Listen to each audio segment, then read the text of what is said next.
வெண்ணிலா, என்னடி காலையிலேயே ஒரு மாதிரி இருக்க? ஏதாவது பிரச்சனையா? பிரச்சனையெல்லாம் இல்லக்கா.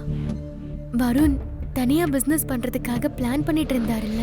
ஆமா, அதுக்கு கூட போட்டோ ஷூட் எல்லாம் பண்ணோமே, அதுக்கு என்ன? அவரோட டிசைன் எல்லாம் சேல் ஆயிடுச்சா? Super D. கடைக்கு அட்வான்ஸ் கொடுத்து நாளைக்கு கடை ஓபனிங்க்கு பிளான் பண்ணியிருக்காரு. நல்ல விஷயம் தானே, அதுக்கு ஏன் டல்லா இருக்க? இல்லக்கா, கடை ஓபனிங் விஷயமா இன்னும் அவர் அத்தை கிட்ட சொல்லல. நான் சொல்ல சொன்னதுக்கும் எனக்கு அட்வைஸ் பண்ணாதன்னு சொல்லிட்டாரு. அதான் என்ன பண்றதுன்னே தெரியல. என்னடி சொல்ற? இன்னும் அத்தை கிட்ட சொல்லலையா? ஐயோ, அவங்களுக்கு தெரிஞ்சா பயங்கரமா கோவப்படுவாங்கடி. ஐயோ அக்கா, கத்தாத. வருண் தனியா பிசினஸ் பண்ண போற விஷயம் எல்லாருக்கும் முன்னாடியே தெரியும். அத்தை அவர் வாயாலேயே சொல்லட்டோன்னு தான் வெயிட் பண்றாங்க. ஆனா அது புரியாம வருண் தான் சொல்லாம பிடிவாதமா இருக்காரு.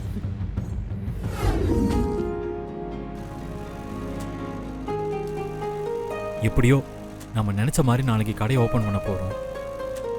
இதை இன்னும் பெரிய லெவல்ல கொண்டு போய் சீக்கிரமே அப்ராட்ல பிரான்ச்சஸை ஓபன் பண்ணணும். அப்பதான் நம்ம ட்ரீம் ஃபுல்ஃபில் ஆகும்.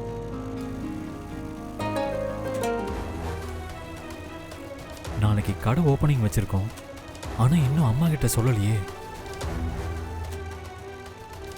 அம்மா கிட்ட சொல்லணும் தான், ஆனா எப்படி சொல்றது? வணக்கம் மேடம். வணக்கம் சார். வாங்க மேடம். வாங்க சார், என்னாச்சு? நீங்கள் சொன்ன மாதிரியே நம்ம ப்ராப்பர்ட்டியவே வருண் சாருக்கு ரெண்ட் கொடுத்துட்டேன். அவரும் நான் தான் ஓனர் நம்பிட்டார் மேடம். ஓகே சார், அது அப்படியே இருக்கட்டும். ஏன் மேடம், வருண் சார்கிட்ட உங்கள் ப்ராப்பர்ட்டினே சொல்லி விட்டுருக்கலாமே. எதுக்காக என்னோடதுன்னு சொல்லி அதுக்கு ஒரு அட்வான்ஸ் வேறு வாங்கினீங்க? இல்ல சார், என் பையன் அவன் சொந்த முயற்சியில தனியா பிசினஸ் பண்ணணும்னு ஆசைப்பட்டு பண்றான். இப்போ இந்த இடம் எங்களுக்கு சொந்தமானதுன்னு தெரிஞ்சா அவன் வேண்டான்னு சொல்லிடுவான். அதான் உங்களை விட்டு கொடுக்க சொன்னேன். உண்மையாலே வருண் சார் கிரேட் மேடம். இவ்வளோ வசதி இருந்தோம் தனியாக நின்று சக்ஸஸ் பண்ணணும்னு நினைக்கிறாரு. அவர் நினச்சா ரொம்ப பெருமையாக இருக்கு மேடம். இந்த காலத்தில் பெற்றவங்க ஒரு கடை வச்சுருந்தாலே அந்த கடைக்கு அவங்க நாம தான் ஓனர்னு ஒரு திமிரில் சுற்றுவாங்க மேடம். ஆனால் வருண் சார் உங்ககிட்ட 25 கடை இருந்தோம் அதில் உரிமை எடுத்துக்காம சொந்தமாக பிஸ்னஸ் ஸ்டார்ட் பண்ணணும்னு நினச்சிருக்காரு. கண்டிப்பாக பெரிய ஆளாக வருவார் மேடம். அந்த நம்பிக்கை எனக்கும் இருக்கு சார். வருண் நிச்சயமா சக்சஸ் பண்ணுவான்.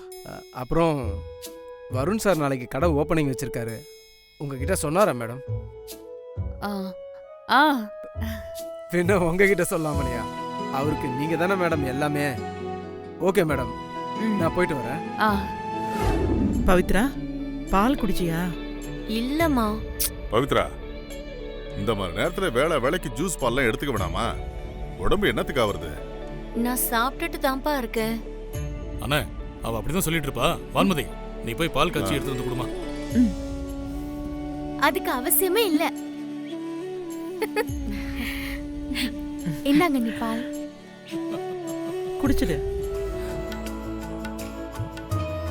அன்னைக்கு டைமுக்கு எல்லாம் கரெக்டா கொடுக்க வேண்டியது என் பொறுப்பு. எதுக்கு நீங்க எல்லாரும் டென்ஷன் எடுத்துக்கிறீங்க? அம்மா, அம்மா. வருண், என்னடா வந்த உடனே அம்மா கேட்டுட்டு இருக்க? என்ன விஷயம்? இருங்கப்பா சொல்றேன்.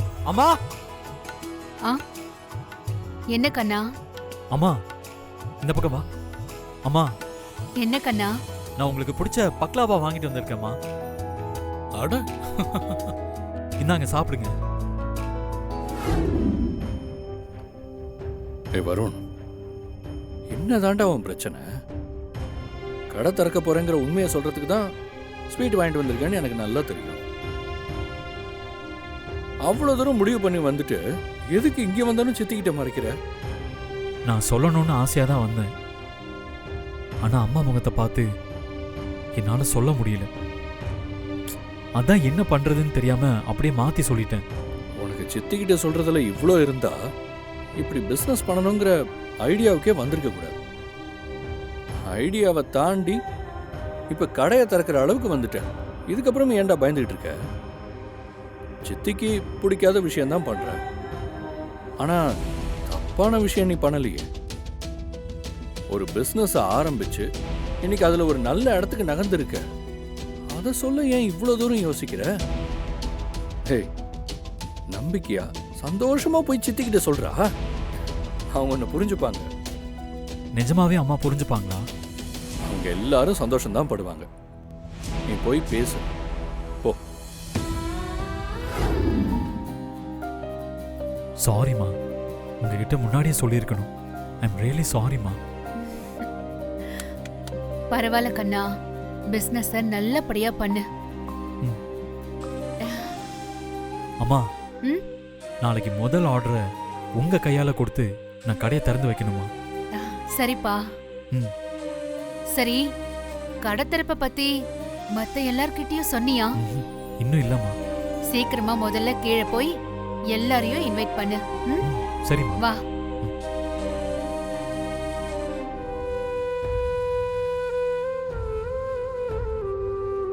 அப்பா, ம். அப்பா, சொல்லுப்பா. அப்பா, நாளைக்கு கடை திறப்பு விழா வச்சிருக்கேன். நீங்க கண்டிப்பா வரணும். உன்னை நினைச்சா எனக்கு ரொம்ப பெருமையா இருக்கு வரும். நீ இன்னும் நிறைய சாதிக்கணும்டா. சாதிப்படா. All the best. பெரியப்பா, ஏன்பா என் பையன் கடத்தரப்பு விழாவுக்கு நாங்க வராமலா? கண்டிப்பா வருவோம். என்கிட்ட இப்பதான் சொல்லணும்னு தோணுச்சா? நீ பிசினஸ்ல சக்சஸ் பண்ணா அத பார்த்து நாங்க பொறாமப்பட்டுருவோமா? ஐயோ அப்படி இல்லக்கா.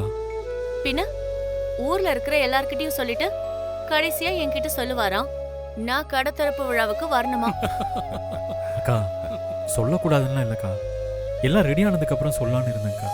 பொய் சொல்லாதடா. உனக்கு நான் முக்கியம் இல்ல, அதான் என்கிட்ட இருந்து மறைச்சிட்டல்ல. நான் வேணும்லாம் ஒன்றும் மறைக்கல. என் சிச்சுவேஷன் அப்படிக்கா. ப்ளீஸ்க்கா. டேய், நீ கடை திறக்க போறது எங்க எல்லாருக்குமே தெரியும். நான் சும்மா உன்கிட்ட விளையாடி பார்த்தேன். நீ அதுக்குள்ள இவ்ளோ சீரியஸ் ஆயிட்ட?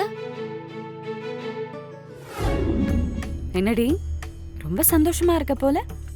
ஆமாக்கா, வருண் கடை ஓபனிங் பத்தி அண்ணாமலை அத்தை கிட்ட சொல்லலையேன்னு ஃபீல் பண்ணல. ஆனா அவரு அதுக்கு மேல ஒரு படி போய் யோசிச்சிருக்காருக்கா. என்னடி சொல்ற? ஆமாக்கா, வருண் அத்தை கிட்ட சொல்லாம தனியா பிசினஸ் ஸ்டார்ட் பண்ண போறாருன்னு எனக்கும் கஷ்டமா தான் இருந்துச்சு. ஆனா அவரு அத்தை கையால தான் கடை திறக்கணும்னு முடிவு பண்ணிருக்காரு.